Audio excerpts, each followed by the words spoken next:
Ураджэнец Столінскага района дыпламаваны эканаміст, а сёння буйны прыватны вытворца мэблі Олег Гусеў пасля заканчэння універсітэта паспеў папрацаваць і на буйным брэсцкім прадпрыемстве, і на сябе.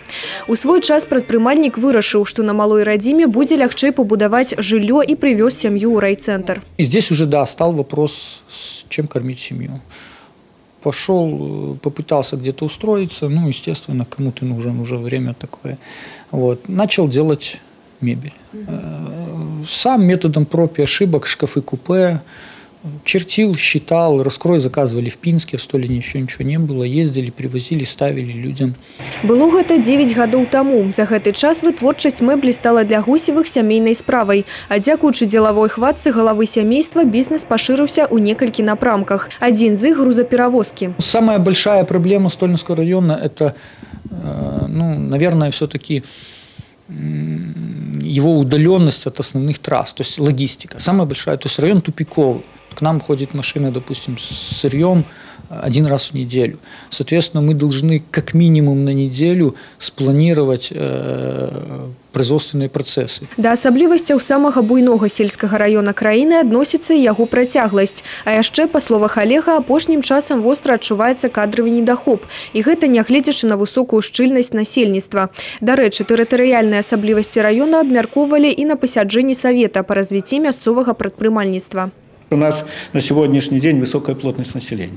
Не только высокая плотность населения, но и высокая плотность индивидуальных предпринимателей. И, конечно, когда фермерское хозяйство на сегодняшний день строит теплицу площадью 10 гектаров, да, и серьезные инвестиции привлекаются, это говорит о том, что люди думают не только о себе, но, наверное, думают о том, как создать как можно больше рабочих мест для того, чтобы чувствовать, территория та или другая хорошо развивалась и было будущее того и другого населенного пункта. У дадзеным выпадку мясцовыя улады маюць на ўвазе будучыню Альшан. Менавіта там вядомы ў Беларусі фермер Іван Грыб распачаў будаўніцтва цэлага цяплічнага камбіната.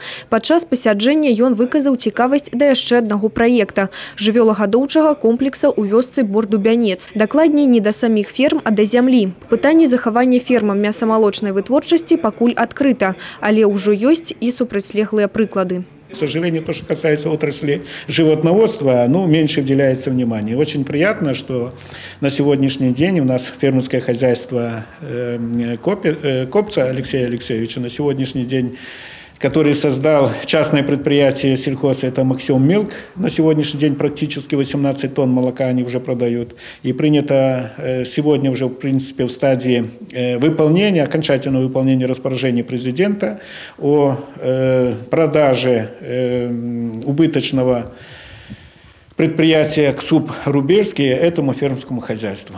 Акрамя шляхоў рэалізацыі буйных інвестпраектаў на пасяджэнні прадпрымальніцкага савета абмяркоўвалі праблемы выкарыстання пустуючай нерухомасці, былых сельскіх школ, клубаў, лазняў. Самым жа вострым было і застаецца зямельнае пытанне, і тут улады непахісныя. Нягледзячы на прэзідэнцкі наказ, усебакова дапамагаць фермам зямлю будуць даваць не па жаданні, а па законе.